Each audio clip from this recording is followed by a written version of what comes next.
Hello everyone, আসসালামু আলাইকুম। Welcome to my channel. আশা করছি আপনি ও আপনার পরিবারের সবাই ভালো আছেন। আলহামদুলিল্লাহ, আমিও ভালো আছি। আজকে আমি আপনাদের সাথে সুন্দর একটি ফতুয়ার ডিজাইন শেয়ার করব। বেসিক্যালি আমি কোনো কাজ করার আগে খাতায় ড্রয়িং করে নিই। যদিও আমি সবসময় পেন্সিল দিয়ে খাতায় ড্রয়িং করি, কিন্তু ভিডিওতে পেন্সিলের ড্রয়িং একদমই দেখা যাচ্ছিল না, তাই আপনাদের বোঝার সুবিধার্থে আমি বল পেন দিয়ে ড্রয়িং করে দেখালাম। ডিজাইনটি খুবই সিম্পল, বাচ্চাদের সবসময় বাসায় পড়ানোর জন্য এই ধরনের ফতুয়াগুলো খুবই ভালো হয়। তবে একদম সলিড এক কালার না হয়ে যদি পাশে একটু ফুল বা লতা পাতা দিয়ে দেয়া যায় তাহলে দেখতে আরো বেশি সুন্দর লাগবে। ডিজাইন নির্বাচনের ক্ষেত্রে পিন্টারেস্ট ঘুরে দেখতে পারেন। পিন্টারেস্টের ডিজাইনের নতুন নতুন ধারণা পাওয়া যায়। আমি এই ডিজাইনটি একদমই ছোট করে করছি, যেহেতু এটি একটি 1 বছরের ছোট্ট বাবুর জন্য, তাই ডিজাইনটিও একদম ছোট্ট করে করেছি আমি। আমার মনে হয়েছে এখানে ছোট ছোট ফুল দিলে বেশি সুন্দর লাগবে। আমার এক পাশে ডিজাইন করা শেষ, এরকমই থাকবে একটা পাশে, এবং অন্য পাশে আমি একদম সিম্পলভাবে আরেকটু ডিজাইন করে দিব। আপনারা দেখুন, এটা একদমই সিম্পল আর একদমই সোজা। যেহেতু এটি একটি ছেলে বাবুর জামা, তাই আমি এপাশে আর বেশি ফুল বা লতা পাতা দিলাম না, এরকমই সিম্পল রাখলাম। সেলাইয়ের পরে এটা দেখতে আসলে অনেক বেশি সুন্দর লেগেছিল। সাথে থাকুন, আমি পুরো সেলাইটা আপনাদের দেখাবো ইনশাল্লাহ। এখন সরাসরি জামায় আর্ট করার পালা। আপনারা আমার হাতে যে কলমটি দেখতে পাচ্ছেন, এটি একটি মজার কলম। অনেক সময় দেখা যায় কলম দিয়ে কাপড়ের দাগ দিলে সেই দাগ সহজে উঠতে চায় না, কিন্তু এই কলমটা দিয়ে ড্রয়িং করার পরে যদি আপনাদের মনে হয় যে না, ড্রয়িংটা ঠিক হয়নি, আবার মুছতে হবে, ঠিক করতে হবে, সেক্ষেত্রে আপনারা ইস্ত্রি গরম করে যদি এটা একটু ইস্ত্রি করে দেন তাহলে পুরো দাগটা উঠে যাবে। এই কলমটা আমি একটা অনলাইন শপ থেকে নিয়েছিলাম। এটার দাম নিয়েছিল মেবি 30 টাকা। আসলে কলমটার কি নাম এখন আমার ঠিক মনে পড়তেছে না। এটা কিনেছি আমি আরও আগে অনেক।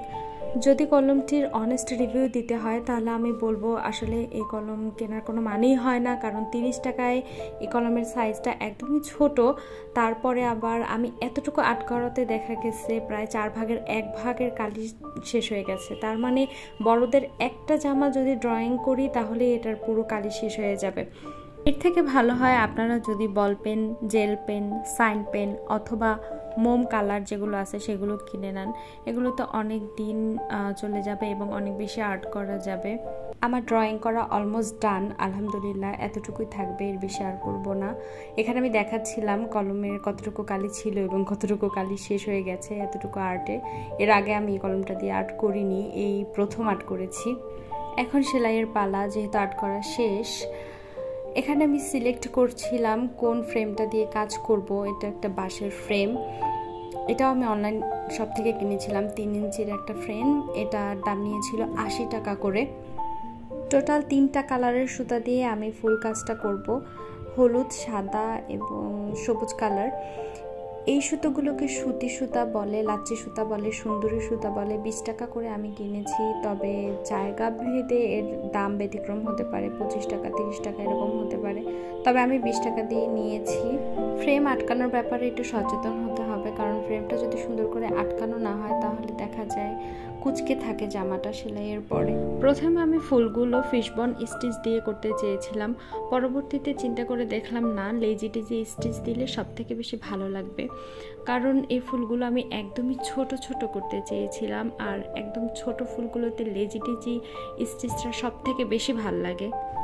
চারদিক দিয়ে ঘুরিয়ে 6টা বা 8টা চেইন স্টিচ দিয়ে দিতে একটা সুন্দর ফুল হবে, এবং ভিতরে আমি ইয়েলো কালারের একটা ফ্রেঞ্চ নট দিয়ে দিয়েছিলাম।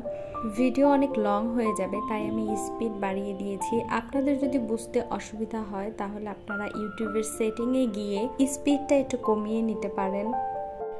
আমি চেষ্টা করছি আপনাদের সম্পূর্ণটা সুন্দর করে দেখানোর জন্য। তারপরও আপনাদের যদি কোনো কিছু বুঝতে অসুবিধা হয় তাহলে অবশ্যই আমাকে কমেন্ট করে জানাবেন। ইনশাল্লাহ আমি পরবর্তী ভিডিওতে আরও সুন্দর করে ভিডিও দেওয়ার চেষ্টা করব। আপনাদের যদি এই ডিজাইনটি ভালো লেগে থাকে তাহলে আপনারা আপনাদের বাচ্চাদের জন্য এই ডিজাইনটি বানাতে পারেন। রুবা ফ্যান্সি নামে আমার ফেসবুক পেজ আছে, ইউটিউবে যে লোগো দেওয়া রুবা ফ্যান্সি পেজে একই লোগো দেয়া। আপনারা চাইলে আমাকে ফেসবুকে ফলো করতে পারেন।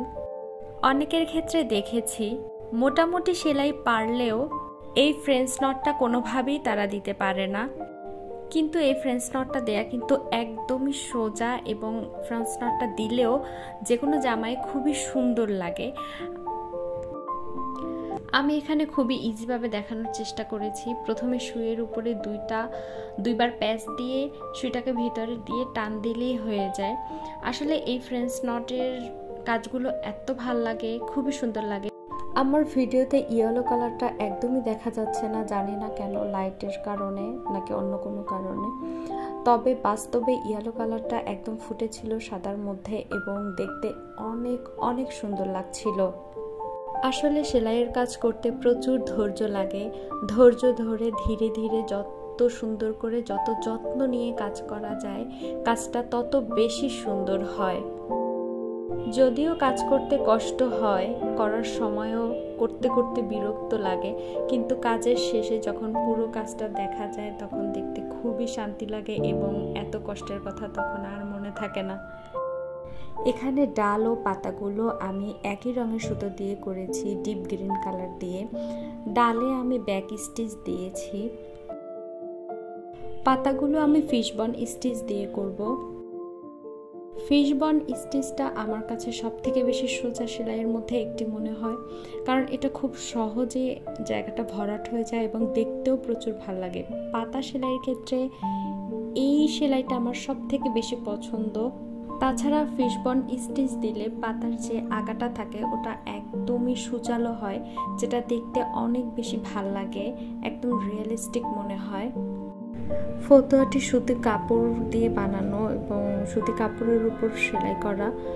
গরমে এই ধরনের সুতি কাপড় দিয়ে এই ফতুয়াগুলো পরতে অনেক বেশি আরাম লাগে। আমি ফতুয়ার গলায় এবং হাতায় সাদা কালার পাইপিং দিয়ে দিয়েছি এবং সাদা কালারের বুতাম দিয়ে দিয়েছি।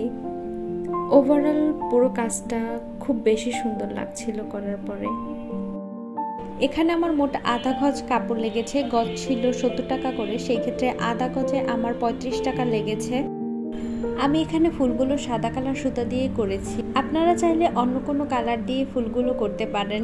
কালোর উপরে pink colour, red colour, lavender colour, এই ধরনের কালারগুলো ভালো লাগে।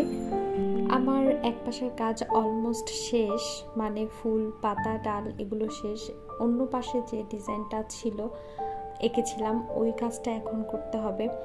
এই কাজটাতে আমি একটাই ফোর ইউজ করেছি, ব্যাক স্টিচ যেটা, ওটাই করেছি। আর সুতাও একই কালার রেখেছি, সাদা সুতা দিয়েই পুরো কাজটা করেছি। এখানে আমি 1 নল সুতা নিয়েছি, আপনারা চাইলে এখানে 2টা কালারও ইউজ করতে পারেন। দেখা গেল 2 পাশে সাদা এবং ভিতরে একটু অন্য কালার দিয়ে যদি করা হতো তাহলে আরও বেশি সুন্দর লাগতো, ফুটে উঠতো। আমি এভাবে করেছি, এভাবে আমার কাছে ভালোই লেগেছে। আমার আজকের কাজটি আপনাদের কাছে কেমন লেগেছে তা অবশ্যই কমেন্ট করে জানাবেন। আর হ্যাঁ, লাইক দিতে ভুলবেন না, এবং আমার চ্যানেলে আপনি যদি নতুন হয়ে থাকেন তাহলে অবশ্যই চ্যানেলটি সাবস্ক্রাইব করবেন এবং চ্যানেলের পাশে থাকা বেল বাটনটি প্রেস করে দিবেন। এতে করে আমার পরবর্তী ভিডিওগুলো আপলোড করার সাথে সাথে আপনার কাছে নোটিফিকেশন চলে যাবে। আজকের জন্য এ পর্যন্তই, আবার দেখা হবে নতুন কোনো ভিডিওতে। সে পর্যন্ত আপনি ও আপনার ফ্যামিলি সবাই ভালো থাকবেন, সুস্থ থাকবেন, আমার জন্য দোয়া করবেন। আল্লাহ হাফেজ।